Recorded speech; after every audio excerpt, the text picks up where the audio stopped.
کہہ رہے ہیں کہ میں پڑھ دوں؟ ہاں ٹھیک. ان کا سوال ہے حضور کہ جو یہ آیت ہے وما کانا محمد آبا احد من رجالکم ولکن رسول اللہ وخاتم النبیین، برائے مہربانی اس آیت سے خاتم النبیین کا جو معنی احمدی کرتے ہیں اور جو غیر احمدی کرتے ہیں اس کا مختصراً موازنہ فرماویں. مختصر کی شرط مشکل ہے، باقی باتیں آسان ہیں، کیونکہ اگر آپ نے بات سمجھنی ہو تو ضروری ہے کہ اس کے سب پہلوؤں پر روشنی ڈالی جائے. یہ بنیادی وجہ اختلاف ہے جو احمدیوں اور غیر احمدی علماء کے درمیان بیان کی جاتی ہے. بیان کی جاتی ہے کا کیا مطلب ہے مجھے یہ بھی سمجھانا ہوگا. میرے نزدیک آیت خاتم النبیین پر فی الحقیقت کوئی بھی اختلاف ہمارے درمیان اور دوسرے علماء کے درمیان نہیں ہے. پہلے یہ بات آپ کو سمجھا دوں. اس لیے نہیں ہے کہ اس کا یہ مطلب کرنے کے باوجود کہ حضرت صلی اللہ علیہ وآلہ وسلم کے بعد ہر قسم کی نبوت ہمیشہ کے لیے ختم ہے. یہ ترجمہ کرنے کے باوجود جب آپ ان سے مزید پوچھیں کہ کیا مسیح آئے گا یا نہیں آئے گا، کہتے ہیں ضرور آئے گا. اگر ہم انکار کر دیں تو کافر ہو جاؤ گے. وہ نبی اللہ ہوگا یا اس کی نبوت آسمان پر ہی رہ جائے گی؟ وہ کہیں گے بلا استثناء ہر مولوی شیعہ ہو یا سنی یہ کہے گا کہ لازماً وہ نبی اللہ ہوگا. جو اس کی نبوت کا انکار کرے گا وہ دائرہ اسلام سے خارج ہوا. ٹھیک ہے نا یہ بات؟ اب بتائیے، ہم بھی تو مسیح کو نبی اللہ کہہ رہے ہیں. ہم حضرت مسیح موعود علیہ السلام کو مسیح موعود مانتے ہیں. وہ کہتے ہیں مسیح موعود مانو، نبی اللہ کیوں مانتے ہو؟ اور جو ان کا آنے والا ہے اس کو ابھی بھی نبی اللہ، خود بھی نبی اللہ مانتے ہیں. تو اختلاف کیا ہوا؟ آیت خاتم النبیین کے ہوتے ہوئے بھی یہ تمام علماء بغیر استثناء کے اس مسیح کو جو ان کے نزدیک ابھی نہیں آیا لیکن کل پرسوں کبھی تو آئے گا، وہ کہتے ہیں جب آئے گا وہ ضرور نبی اللہ ہوگا. پھر ہم پوچھتے ہیں اختلاف کیا ہے؟ وہ کہتے ہیں اختلاف پھر اتنا بنا کہ ہمارا عقیدہ یہ ہے کہ حضرت صلی اللہ علیہ وآلہ وسلم کے بعد کسی امتی کو نبی کا لقب عطا نہیں ہو سکتا، نبی نیا نہیں بن سکتا. وہ کہتے ہیں اس لیے پرانا نبی آئے گا. اب اس بات میں کوئی ادنا سا بھی غور کرے تو ایک حیرت انگیز تضاد معلوم ہوتا ہے اور ایک بے عقلی کی بات معلوم ہوتی ہے. اگر نبی آنے بند ہو گئے ہیں تو کیوں بند ہوئے؟ ایک ہی وجہ ہے، وجہ فضیلت اگر اس کو کہا جا سکتا ہے، کہ ایسا نبی آیا جس کے بعد ہمیشہ کے لیے نبوت کی ضرورت ختم ہو گئی. اگر وہ یہ مانیں تو ان کے اور ہمارے درمیان پھر اختلاف ہوگا. مگر ضرورت کے وہ بھی قائل ہیں، ہم بھی قائل ہیں. ہم بھی کہتے ہیں نبوت کی ضرورت رہے گی اور یقیناً آپ بھی یہی مان رہے ہیں کہ ضرورت ہوگی. تو اختلاف یہ نہیں ہے کہ نبی آئے گا کہ نہیں، اختلاف یہ ہے کہ امتی کو نبی بنایا جائے گا یا موسیٰ کی امت سے ادھار مانگا جائے گا. یہ فرق ہے صرف. اس میں خاتم النبیین کا فرق کہاں سے ہو گیا؟ صرف اتنا فرق ہے. اور میں تکرار کرتا ہوں اس بات کی، آپ بے شک پوچھ کے دیکھ لیں. وہ تمام کے تمام ایک نبی کی ضرورت کو مانتے ہیں، جانتے ہیں کہ ایک نبی ضرور آئے گا. وہ کون ہوگا یہ بحث ہے. ہم کہتے ہیں امت محمدیہ میں پیدا ہوگا اور اس کو نبوت کا لقب ملے گا. وہ کہتے ہیں امت محمدیہ میں کوئی ماں نبی پیدا نہیں کر سکتی اب، اس لیے اللہ کی مجبوری ہے گویا کہ چونکہ نبوت کی ضرورت پیش آ گئی، نبی بن نہیں سکتا. خدا نے ایک پرانا نبی اٹھا رکھا ہے، اور وہ نبی کون ہے؟ موسیٰ کی امت کا نبی. وہ نبی جس کو قرآن کریم آج بھی یہی فرما رہا ہے، رسولاً الی بنی اسرائیل۔ مسیح کون ہے؟ بنی اسرائیل کا رسول۔ اب اگر ان کا مسیح اتر بھی آئے تو نبوت والی بات تو پھر بھی وہی رہے گی، پرانا آئے یا نیا آئے، جو پرانا آئے گا وہ رخ نہ ڈالے گا نبوت میں۔ امت محمدیہ میں نبی کا پیدا ہونا آن حضرت صلی اللہ علیہ وآلہ وسلم کی عزت کے خلاف نہیں ہے۔ باہر سے قرض مانگنا، ضرورت ہو اور گھر میں بچہ نہ سنبھال سکے اس ضرورت کو، یہ امت محمدیہ کی گستاخی ہے۔ اگلی بات جب اور کھولتا ہوں تو پھر آپ حیران رہ جائیں گے کہ اس عقیدے کو سن کر آپ کے دل میں توجہ کیوں نہ پیدا ہوئی کہ اس کو سوال تو کر کے دیکھیں کہ کیا عقیدہ ہم لوگوں کی طرف منسوب ہو رہا ہے، یعنی آپ کی طرف مولوی یہ بات منسوب کر رہے ہیں۔ جب آپ ان کے پیچھے لگے تو ان کے عقیدے کے پیچھے بھی لگ گئے۔ وہ یہ کہتے ہیں کہ مسیح پرانا اترے گا، وجہ یہ ہے ضرورت ہے، اور اگر بے ضرورت نبی رکھا ہوا ہے تو پھر یہ خدا کی عقل کے خلاف بات ہے۔ ضرورت ہے تو نبی آئے گا، پرانا آئے گا۔ اگر آپ قرآن سے اس نبی کو جو اترے گا یہ آیت نکال کے دکھا دیں کہ رسولاً الی بنی اسرائیل، تو وہ کیا جواب دے گا آپ کو؟ وہ یہ کہے گا کہ اب میری نبوت پھیلا دی گئی ہے، پہلے میری نبوت محدود تھی، تو پھر نئی نبوت ہو گئی۔ پہلی نبوت کہاں رہی؟ پہلی نبوت محدود بنی اسرائیل کی نبوت ہے، اور جب تک اس کو نئی نبوت عطا نہ ہو وہ امت محمدیہ میں آ کر حکمرانی نہیں کر سکتا۔ آن حضرت صلی اللہ علیہ وآلہ وسلم اور پہلے نبیوں کے درمیان ہم جب فرق دکھاتے ہیں تو ایک بڑا اہم اور بنیادی فرق یہ بتاتے ہیں کہ رسول اللہ صلی اللہ علیہ وآلہ وسلم پہلے اور واحد نبی ہیں جو تمام بنی نوع انسان کے نبی بنائے گئے۔ اس سے پہلے کبھی کسی کو تمام بنی نوع انسان کی حکمرانی نہیں بخشی گئی۔ ایسی قطعی اور حقیقی بات ہے کہ اس پر متعصب سے متعصب مولوی بھی اختلاف رائے نہیں رکھ سکتا۔ درست ہے، عیسیٰ ان میں تھے کہ نہیں تھے؟ اگر تھے تو یہ انقلاب کب آیا کہ عیسیٰ جو بنی اسرائیل کا محدود نبی تھا وہ محمد رسول اللہ کی عالمی نبوت میں شریک ہو گیا؟ شریک وہ ہوتا ہے جو باہر سے آتا ہے۔ بیٹا اپنے باپ کی دولت میں وارث کہلاتا ہے، شریک نہیں ہوا کرتا۔ اس لیے جو ہمیں جو کہتے ہیں شرک فی النبوت کرتے ہو، خود مشرک فی النبوت ہیں اور اول درجے کے۔ اور پھر آگے دیکھیں اس کا مطلب کیا بنتا ہے۔ کیا عیسیٰ نبی اللہ پر آسمان پر قرآن کریم نازل کیا گیا تھا جو رسول اللہ صلی اللہ علیہ وسلم پر نازل ہوا؟ نہیں کیا گیا۔ جب اس کو تعلیم اور دی گئی تھی، اور قرآن فرماتا ہے اس کو انجیل کی تعلیم دی گئی تھی جس میں اس پر فرض کیا گیا تھا کہ وہ بائبل پر عمل کرے، اور یہ آیت قرآن کریم میں موجود ہے کہ اس نے دعویٰ کیا کہ میں بائبل میں ایک شوشہ بھی اضافے کے لیے یا اس کو کم کرنے کے لیے نہیں آیا۔ مسلمہ عقیدہ ہے یہ۔ تو اس کو نئی نبوت کہتے ہیں، دی جائے گی، اس کو قرآن دیا جائے گا۔ اور چونکہ اس نے نبی غیر نبی سے تعلیم حاصل نہیں کیا کرتا کلام الہی کی، اس لیے یہ عقیدہ انہوں نے بنایا ہے کہ قرآن اس پر دوبارہ نازل کیا جائے گا۔ اگر نہیں کیا جائے گا تو اس کو کیا پتا قرآن کیا ہے؟ اس کو تو بائبل کا پتا ہے۔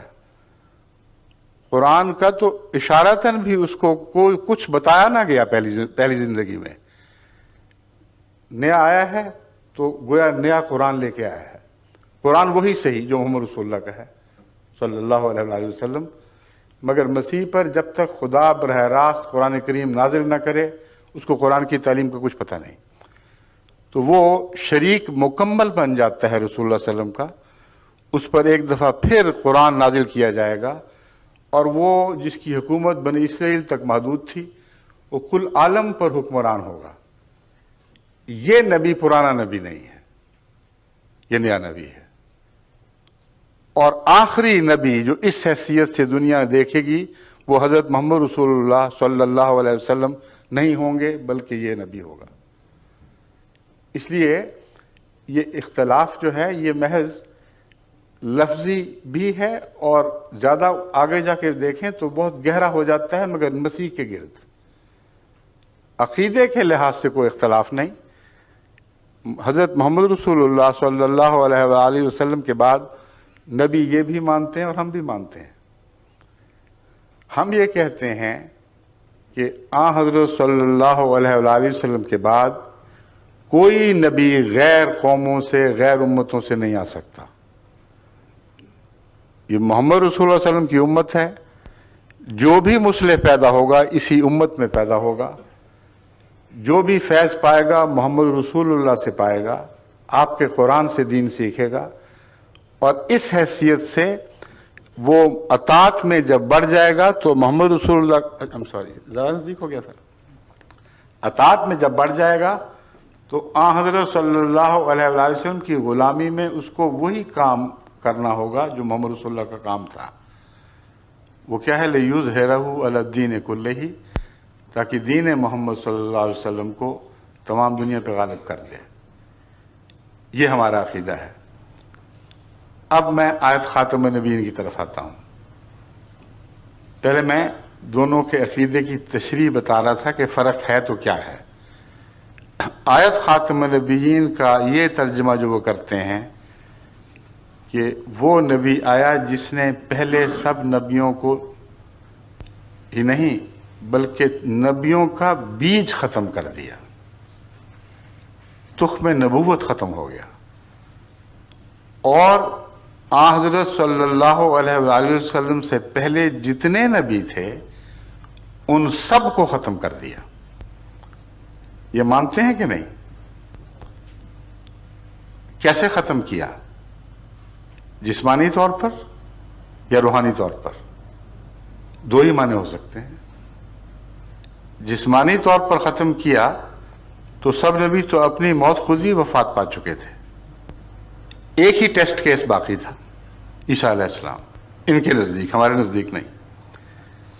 ہم کہتے ہیں جسمانی طور پر بھی کل نبیوں کو بلا اشتباہ ختم کر دیا. یعنی ایک نبی بھی آپ کی عمر سے گزر کر زندہ نہیں رہا. آپ کی پیدائش سے پہلے فوت ہو چکا تھا، آپ کی نبوت سے پہلے فوت ہو چکا تھا. یہ مولوی جو ہم پر الزام لگاتے ہیں یہ کہتے ہیں کہ نہیں، ایک نبی زندہ تھا، وہ زندہ تھا، زندہ رہا ان کے قول کے مطابق. تو کس نے کس کو ختم کیا؟ وہ نبی جو رسول اکرم صلی اللہ علیہ وآلہ وسلم سے 570 سال پہلے ان کے بیان کے مطابق پیدا ہوا، اور 570 سال کی عمر میں وہ آسمان پر بیٹھا ہوا دیکھ رہا تھا، اور اس کے سامنے ایک بچہ پیدا ہوتا ہے، اس کے سامنے جوان ہوتا ہے، اپنی نبوت کا دور ختم کر کے گزر جاتا ہے. تو کس نے کس کو ختم ہوتے دیکھا؟ ان کے قول کے مطابق نعوذ باللہ من ذالک عیسیٰ علیہ السلام نے رسول کریم صلی اللہ علیہ وآلہ وسلم کو ختم ہوتے دیکھا. اور وہ دونوں یہ دعوے حضرت کے صلی اللہ علیہ وسلم انہوں نے جھٹلا دیے. آپ فرماتے ہیں میں پہلا بھی ہوں اور آخری بھی ہوں. اگر جسم کے لحاظ سے یہ مانتے ہیں تو پہلا تو مسیح تھا، پہلے پیدا ہوا. اور موت کے لحاظ سے مانتے ہیں تو آخری مسیح ہوا، بعد میں مرا ان کے قول کے مطابق. تو ختم نبوت کا تو انہوں نے کچھ بھی باقی نہ رہنے دیا. اگلا قدم فیض کا. سب نبیوں کے فیض قرآن کریم کے نزول سے پہلے ہی ختم ہو چکے تھے. کل انبیاء اپنے فیض کا دور ختم کر کے اپنی صفیں لپیٹ کے جا چکے تھے. ایک مسیح ہی باقی تھا نا. یہ کہتے ہیں اس کا فیض نہ صرف یہ کہ رسول اللہ صلی اللہ علیہ وسلم ختم نہیں کر سکے، بلکہ براہ راست اس نے خدا سے وہ فیض پایا جو پہلی زندگی میں اس کو حاصل نہیں تھا. فیض میں بڑھ گیا. اور رسول اکرم صلی اللہ علیہ وآلہ وسلم کے وصال کے بعد آپ کی امت کو زندہ کرنے میں بنیادی کردار مسیح ادا کرے گا۔ گویا کہ رسول اللہ علیہ وسلم کی امت تو مر رہی تھی، اس میں سانس لینے کی طاقت نہیں رہی تھی، زندہ کیا تو موسوی امت کے مسیح نے۔ تو فیض کیسے ختم کیا؟ نہ جسم ختم کر سکے، نہ فیض ختم کر سکے، اور دعویٰ یہ ہے کہ ہم ختم نبوت کے قائل ہیں۔ غلط کہتے ہیں۔ میں علماء کو بارہا یہ کہہ چکا ہوں کہ اس معاملے پہ گفتگو کرو، میں ثابت کروں گا کہ تمہارے معنوں میں بھی جو ہم مانا کرتے ہیں وہ بہت بلند ہے، جو تم مانا کرتے ہو اس میں بھی ہم قائل ہیں، تم قائل نہیں ہو۔ اور وہ ختم کا معنی ختم کرنا، جیسا کہ میں بیان کر رہا ہوں، یہ کرتے ہیں۔ اور میں ثابت کر چکا ہوں کہ نہ وہ جسم کو ختم مانتے ہیں جسمانی لحاظ سے، نہ روحانی لحاظ سے۔ جماعت احمدیہ دونوں لحاظ سے حضرت صلی اللہ علیہ وآلہ وسلم کو خاتم مانتی ہے، اور قرآن کریم میں خاتم النبوت نہیں لکھا گیا، خاتم النبیین لکھا گیا ہے۔ النبیین، جتنے بھی نبی تھے کلہم، ان سب کو محمد رسول اللہ صلی اللہ علیہ وآلہ وسلم نے ختم فرما دیا۔ اور ہم کہتے ہیں کہ عیسیٰ آپ سے پہلے وفات پا چکے تھے، اس لیے کوئی نبی بھی جسمانی لحاظ سے آپ سے آگے نہیں نکل سکا۔ روحانی فیض آپ کی امت تک محدود رہا، اور اس میں بھی عیسیٰ کو تو یہ بھی توفیق نہ ملی کہ 30 سے زیادہ اپنے متبعین پیچھے چھوڑ کر جاتا، اور روحانی لحاظ سے بہت قربانی کرنے والا مگر کامیابی کے لحاظ سے ایک بے طاقت نبی دکھائی دیتا ہے۔ اس کے وصال کے بعد لمبے عرصے کے بعد پھر رفتہ رفتہ خدا نے غلبہ عطا کیا ہے، مگر زندگی میں حضرت عیسیٰ علیہ السلام کو یہ شرف نصیب نہ ہوا۔ حضرت محمد رسول اللہ صلی اللہ علیہ وآلہ وسلم کو زندگی میں یہ شرف نصیب ہوا کہ آنکھیں بند نہیں کیں جب تک عرب میں وہ انقلاب برپا نہ کر دیا جس کا بیڑا تنہا اٹھایا تھا، اور حیرت انگیز انقلاب تھا جو عرب کی حدوں سے چھلانگ لگا کر ایک طرف کسریٰ کی حکومت میں داخل ہو چکا تھا، دوسری طرف قیصر کی حکومت میں داخل ہو چکا تھا۔ رسول اللہ علیہ وسلم کی زندگی میں یہ واقعہ ہوا ہے۔ تو اس نبی کی خدمت کی امت کو زندہ کرنے کے لیے مسیح کو لایا جانا تھا۔ ایک لغو خیال ہے، جماعت احمدیہ اس کو رد کرتی ہے، اس کو آیت خاتم النبیین کے منافی قرار دیتی ہے۔ ہم کیا معنی سمجھتے ہیں؟ اول وہ معنی سمجھتے ہیں جو عربوں میں رائج تھے اور آج بھی رائج ہیں۔ خاتم کا لفظ قرآن نے ایجاد نہیں فرمایا، ایک عرب محاورے کو استعمال فرمایا ہے جس کو سب عرب جانتے تھے۔ خاتم کا لفظ عرب بہترین کے معنوں میں استعمال کرتے ہیں، جس سے اوپر کوئی نہ ہو، یعنی مقام کے لحاظ سے آخری ہو۔ چنانچہ ابو علی سینا جو مشہور طبیب بلکہ اطباء کے باپ مانے جاتے ہیں، ان کو خاتم الاطباء لکھا جاتا ہے۔ متنبی شاعر جو عربوں کا شاعر ہے، رسول اللہ صلی اللہ علیہ وآلہ وسلم کے بعد آیا ہے، خاتم کا معنی عربوں پہ روشن ہو چکا تھا۔ اس کے باوجود اس کے دیوان اٹھا کر دیکھ لیں، خاتم الشعراء المتنبی، تمام شعراء کا خاتم۔ آگے دیکھیں، ہمارے زمانے میں ہمارے ملک میں حکیم اجمل خان پیدا ہوئے، دہلی میں بہت چوٹی کے حکیم تھے جن کا آج تک نام، ان کے نام کا ڈنکا بجتا ہے طب میں۔ ان کے جو بیعت ہے اس کے اوپر لکھا ہوا ہے خاتم الحکماء یا خاتم الاطباء، دونوں میں سے حکیم اجمل خان صاحب۔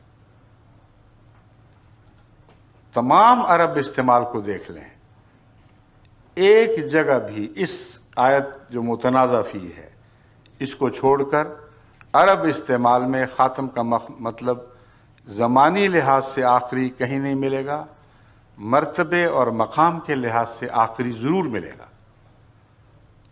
یعنی جب عرب شاعر کو خاتم کہتے ہیں تو مراد یہ ہے کہ اس کمال کا شاعر اب کبھی نہیں آ سکتا.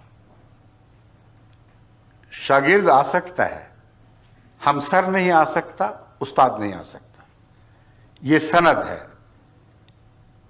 یہ سند چلے گی، خاتم یعنی مہر اس کی چلے گی، اور اس کے مقابل پر جو بھی دعویٰ ہوگا وہ گر جائے گا.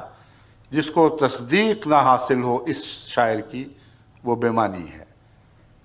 تو وہ اساتذہ جن کی سند چلتی ہے ان کو خاتم کہا جاتا ہے. وہ اطباء جن کی سند چلتی ہے، جو اپنے مضمون میں درجہ کمال کو پہنچ جاتے ہیں، ان کو خاتم کہا جاتا ہے.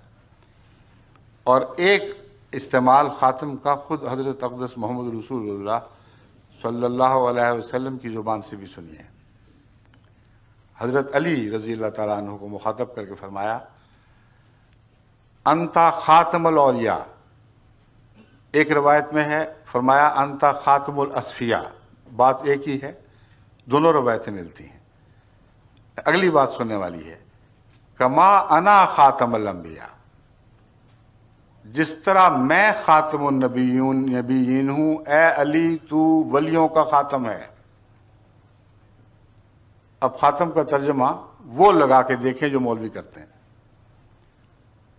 کیا مطلب بنے گا؟ کما کا لفظ بھی آ گیا ہے، جیسا میں ویسا تو. خاتم میں ہم برابر ہیں، لیکن میں نبیوں کا خاتم، تو ولیوں کا خاتم. تو مطلب یہ بنے گا کہ اے علی، جس طرح میرے آنے کے بعد، یعنی ان مولویوں کے ترجمے کے لحاظ سے، جس طرح میرے آنے کے بعد ہر قسم کی نبوت کی عطا ختم ہو چکی ہے، ہاں پرانا نبی آ سکتا ہے، اس طرح اے علی میرے بعد، تیرے بعد ولایت کی صف اسلام سے لپیٹ دی جائے گی. الا ان اولیاء اللہ لا خوف علیہم ولا هم یحزنون کا دعویٰ بیکار جائے گا. قرآن کریم غلط نکلے گا، نعوذ باللہ. کوئی ولی پیدا نہیں ہوگا، کیونکہ جیسے میں آخری نبی ہوں اس طرح تو آخری ولی امت میں ہے. اس کے بعد کوئی امت کا کوئی شخص کبھی ولی کا منہ نہیں دیکھے گا. یہ ترجمہ قابل قبول ہے؟ تسلیم کر سکتے ہیں؟ ہرگز نہیں. کیا ولایت بھی ختم ہو گئی؟ نبوت تو گئی، نبی نہیں آ سکتا، تو کیا ولی بھی کوئی نہیں آئے گا؟ کیونکہ رسول اللہ صلی اللہ علیہ وسلم نے فرمایا ہے علی کو کہ اے علی تو خاتم الاولیاء ہے. بس خاتم کا معنی اگر وہ معنی جو مولوی کرتے ہیں تو مطلب یہ ہے تو آخری ولی ہے، اب کبھی کوئی ولی نہیں آئے گا. اور یہ جھوٹ ہے. وہ معنی کرنا پڑے گا جو دونوں جگہ برابر اطلاق پائے. گز کپڑوں سے تو نہیں بدلا کرتا، گز تو اتنا ہی رہتا ہے. ریشم ناپو یا کھدر ناپو. اس لیے لفظ خاتم وہی ہے جو دونوں جگہ برابر استعمال ہوگا. جماعت احمدیہ کے نزدیک خاتم کے معنی جو معروف اور رائج ہیں وہ یہاں چلتے ہیں. ایک معنی میں نے بتایا ہے سب سے اوپر، سب سے بالا، جس کا مسلک آخری مسلک شمار ہو، جو آخری مانوی سند بن جائے. تو مراد یہ ہے کہ جس طرح میں نبیوں کے لیے ایک سند بن گیا ہوں، میرے حوالے کے بغیر کوئی نبی سچا نہیں ہو سکتا. جب تک میرے آثار اس میں نہ پائے جائیں، جب تک میری تصدیق نہ پائی جائے، کسی کی نبوت سچی نہیں. اس طرح ولایت میں جو تیرا مخالف ہوگا، جس میں تجھ سے مخالف آثار ولایت ہوں گے اور وہ کہے گا میں ولی ہوں، وہ جھوٹ بولتا ہے. اس نقطے کو سمجھ کر تمام جھوٹے صوفیاء کا پول کھل جاتا ہے. وہ جو حضرت علی کے پیراؤ ہو کر ملتان میں ناچتے پھرتے ہیں اور چمٹے بجاتے ہیں اور علی کا نعرہ بلند کرتے ہیں، وہ حضرت علی رضی اللہ تعالیٰ عنہ کی سنت کے مخالف چل کر ثابت کر دیتے ہیں کہ وہ ولی نہیں ہے، کیونکہ حضرت محمد رسول اللہ صلی اللہ علیہ وسلم نے حضرت علی کو خاتم الاولیاء قرار دے دیا. بس اگر حکمت سے بات سمجھیں تو بڑے فوائد ہاتھ آتے ہیں. اگر بے حکمت کی بات کر کے تعصب کے پیچھے چلیں تو سارا فیض ہاتھ سے جاتا رہتا ہے. اب آگے چلتے ہیں. لفظ خاتم کے اور کیا معنی ہیں؟ انگوٹھی جس کے اوپر کچھ لکھا ہو کہیں لگائیں تو وہ مہر تصدیق بن جاتی ہے۔ یہ بہت ہی عظیم الشان دعویٰ ہے جس کی نظیر دنیا میں کسی نبی میں نہیں ملتی۔ حضرت صلی اللہ علیہ وآلہ وسلم کو تمام انبیاء کا مصدق قرار دیا گیا ہے۔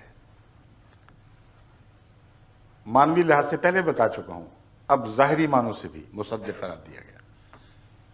آپ کی مہر تصدیق ہو تو نبی ہے، ورنہ نہیں ہے۔ اور میں بارہا مذاہب کو چیلنج دے چکا ہوں، آج تک کسی ایک نے بھی اس کے جواب میں کچھ پیش نہیں کیا۔ وہ یہ ہے کہ ایک نبی مجھے دکھاؤ کل عالم میں جس نے کل عالم کے نبیوں کی تصدیق کی ہو۔ محمد رسول اللہ صلی اللہ علیہ وآلہ وسلم کے سوا ایک بھی نہیں ہے۔ حضرت اکیلے نبی ہیں جنہوں نے کہا کہ مجھے مانو تو یہ کافی نہیں ہے، میں بھی تصدیق کرتا ہوں کہ اللہ تعالیٰ نے تمام جہانوں میں ہر زمانے میں نبی بھیجے ہیں۔ تم بھی تصدیق کرو کہ اللہ تعالیٰ نے تمام زبانوں میں ہر مقام، ہر مرتبہ، ہر بستی میں نبی بھیجے ہیں۔ یہ مانو گے تو میرا ایمان قبول ہوگا، ورنہ میرا ایمان بھی رد ہے، یعنی مجھ پر ایمان لانا بھی رد ہے۔ آمن الرسول بما انزل الیہ من ربہ والمؤمنون کل آمن باللہ وملائکتہ وکتبہ ورسلہ لا نفرق بین احد من رسلہ۔ دیکھو محمد رسول اللہ اس شان کے نبی ہیں کہ وہ ایمان لے آئے ہیں اللہ پر اور ملائکہ پر اور کتب پر اور تمام انبیاء پر، اور آپ کے ماننے والے بھی سب کے سب مجبور ہو گئے ہیں کہ وہ ان سب باتوں پر ایمان لائیں، اور دعویٰ یہ کرتے ہیں لا نفرق بین احد من رسلہ، ہم خدا کے بھیجے ہوئے میں سے کسی میں کوئی تفریق نہیں کرتے، جو اس کی طرف سے آیا اس کے سامنے تسلیم خام، اس کو ماننا پڑے گا۔ یہ ہے خاتم النبیین۔ اگر کوئی اور ہے تو نکال کے دکھاؤ۔ مانا وہ جو کل عالم پہ اسلام کی فتح کو ثابت کر دے، اس کی برتری کو ثابت کر دے، کوئی مذہب سامنے سر نہ اٹھا سکے۔ ورنہ یہ دعویٰ کہ بعد میں کوئی نبی نہیں ہوگا، اس کی کیا دلیل ہے؟ کس نے سارا زمانہ دیکھا ہے؟ کوئی بھی نہیں مانے گا، نہ مانتا ہے۔ پہلے ایمان لاؤ تو پھر مانتے ہو، ورنہ اپنی ذات میں اسلام کی برتری ثابت کرنے کے لیے اس بات میں، اس دعوے میں کوئی بھی دلیل نہیں۔ لیکن جو میں بتا رہا ہوں مانا، اس کی روح سے قرآن سب کتب سے افضل ہو جاتا ہے کہ باقی کتابوں کی تصدیق کی ہے۔ محمد رسول اللہ سب دنیا سے افضل ہو جاتے ہیں کیونکہ سب نبیوں کی تصدیق کی ہے۔ اور اسی دعوے میں خاتم النبیین میں آپ کا عالمی ہونا مضمر ہے، اس کے اندر شامل ہے۔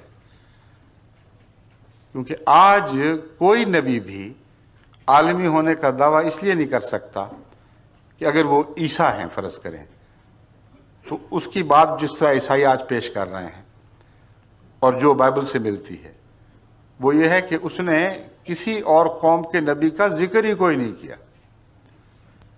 باقی سب کو جھوٹا مانو گے تو عیسیٰ کو سچا مانو گے، اگر کسی اور کو سچا مانو گے تو عیسیٰ کو جھوٹا ماننا پڑے گا۔ بین یہی حال ہر دوسرے نبی کا ہے، اس نے اپنی تصدیق کروا لی اور اس کی قوم اس پر راضی ہو گئی، وہ زمانہ لد گیا، ختم ہو گیا۔ آج اس نبی کو یہ توفیق ہو ہی نہیں سکتی کہ عالمی ہونے کا دعویٰ کرے۔ اگر عیسیٰ یہ دعویٰ کرتا ہے مثلا علیہ الصلوۃ والسلام، تو پتہ ہے مسلمانوں کو کیا قیمت دینی پڑتی ہے؟ مسلمانوں کو محمد رسول اللہ سے دامن چھڑا کر پھر عیسیٰ کو ماننا پڑتا ہے۔ اگر ایک ہندو تسلیم کرتا ہے، اس کو کرسچن سے دامن چھڑا کر عیسیٰ کو ماننا پڑے گا، بیک وقت دونوں کو نہیں رکھ سکتا۔ ایک بدھ تسلیم کرتا ہے تو بدھ سے پیچھا چھڑا کر عیسائی ہونا ہوگا۔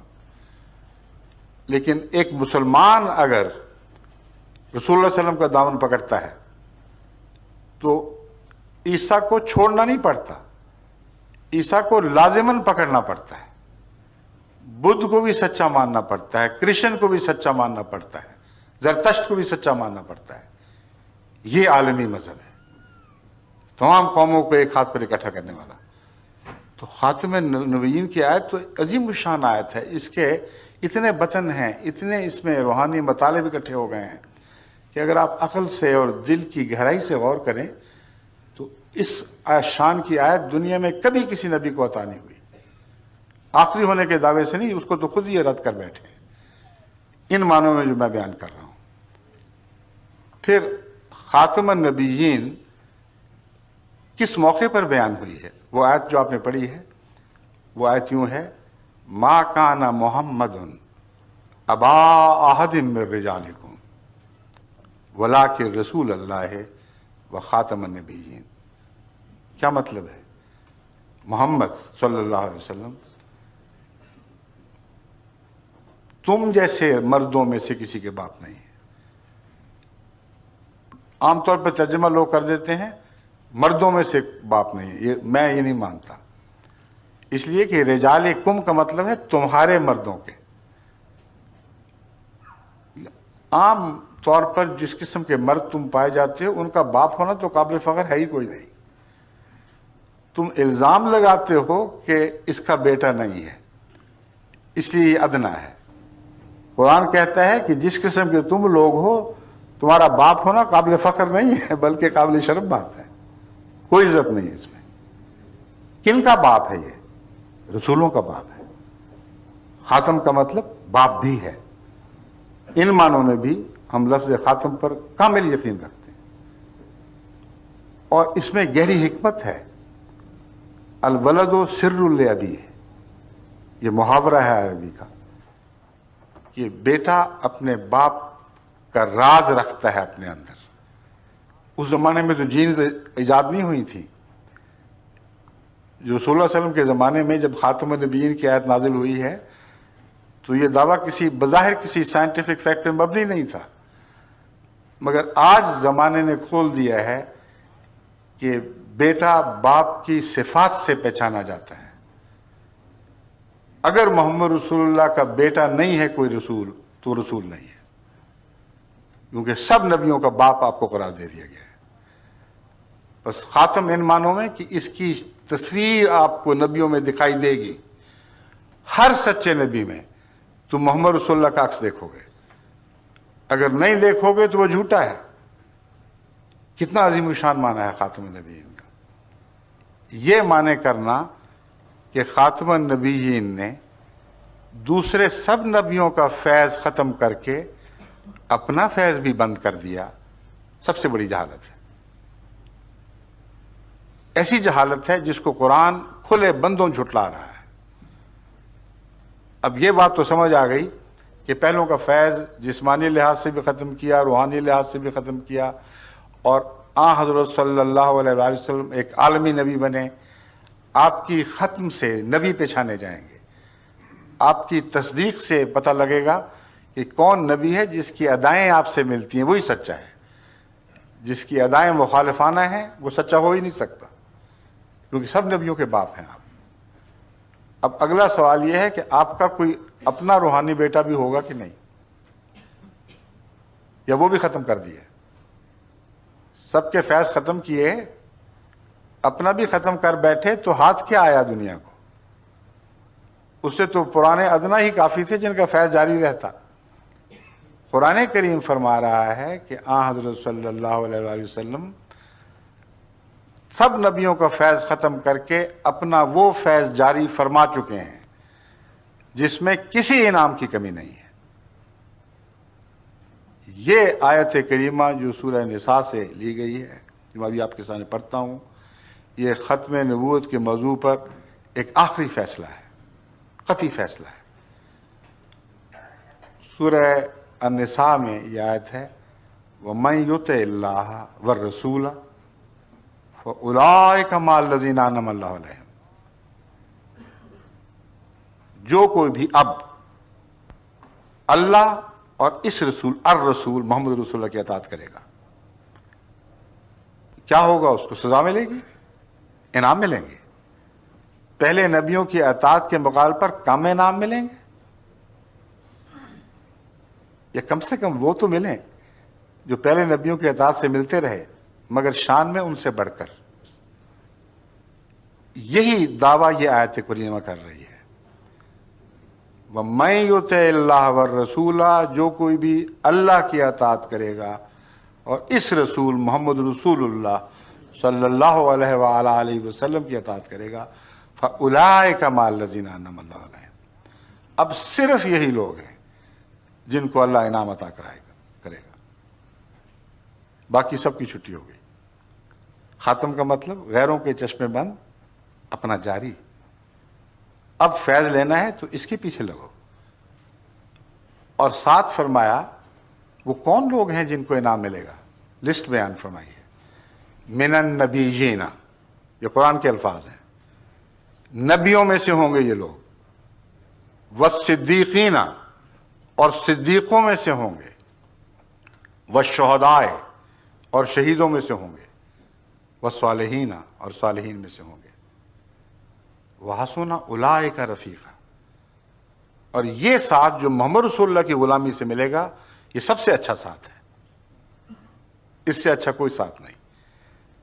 تو انعام کی لسٹ تو وہی ہے، مگر حسن اولئک رفیقا نے مرتبہ اونچا بیان کر دیا۔ اب تم پرانی امتوں میں کہاں رفیق ڈھونڈتے پھرتے ہو؟ حسن اولئک رفیقا، اب رفاقت ڈھونڈنی ہے تو محمد رسول اللہ کی امت میں آپ کے غلاموں میں پیدا ہونے والے نبیوں، صدیقوں، شہیدوں، صالحین کی رفاقت ڈھونڈو، اس سے بہتر رفاقت نہیں مل سکتی۔ اتنی واضح کھلی ہوئی آیت کے بعد آیت خاتم النبیین کا یہ ترجمہ کرنا کہ آپ نے سب نبیوں کو ختم کیا سوائے عیسیٰ علیہ السلام کے، اور سب کا فیض ختم کر دیا، ساتھ اپنا بھی ختم کر دیا۔ اب اس امت میں کوئی نبی آپ کی غلامی میں بھی پیدا نہیں ہو سکتا۔ قرآن کا دعویٰ کیا ہے؟ غلامی میں پیدا ضرور ہو سکتا ہے، مگر صرف نبی نہیں، ہر مرتبہ شان، ہر مرتبہ انعام اب محمد رسول اللہ کی غلامی سے وابستہ ہو چکا ہے۔ صرف نبوت بند نہیں ہوئی، خاتم صدیقیت بھی بند ہے، شہادت بھی بند ہے، صالحیت بھی بند ہے، مگر غیروں کی۔ محمد رسول اللہ کی غلامی میں نہ یہ بند، نہ وہ بند، نہ وہ بند۔ بس غلام نبی کا تو اعلان کر رہی ہے یہ آیت، اور بجائے اس کے کہ پرانے موسیٰ کے غلام کو محمد رسول اللہ کی امت کا فیض رسان بناؤ، اگر غیرت ہے تو قرآن کے اس معنی کو تسلیم کرنا لازم ہے کہ جب ضرورت ہوگی محمد رسول اللہ کے غلاموں میں سے وہ اٹھے گا جسے خدا فیض نبوت عطا کرے گا، مگر محمد رسول اللہ کی امت کے دائرے میں اور غلامی کے صدقے۔ یہ ہمارا عقیدہ ہے۔ اگر یہ نعوذ باللہ من ذالک حد کے رسول ہے تو پھر اس عتیق عقیدے کو پکڑے رکھیں کہ محمد رسول اللہ کی امت میں تو سب ناکام ہو جائیں گے، موسیٰ کا غلام ڈھونڈنا پڑے گا، نیا قرآن لے کے آئے گا، یعنی دوبارہ قرآن نازل ہوگا، اور آخری فیض رسان جو دنیا دیکھے گی وہ عیسیٰ علیہ السلام ہوں گے، پھر وہ خاتم النبیین ہوئے، نہ کہ محمد رسول اللہ۔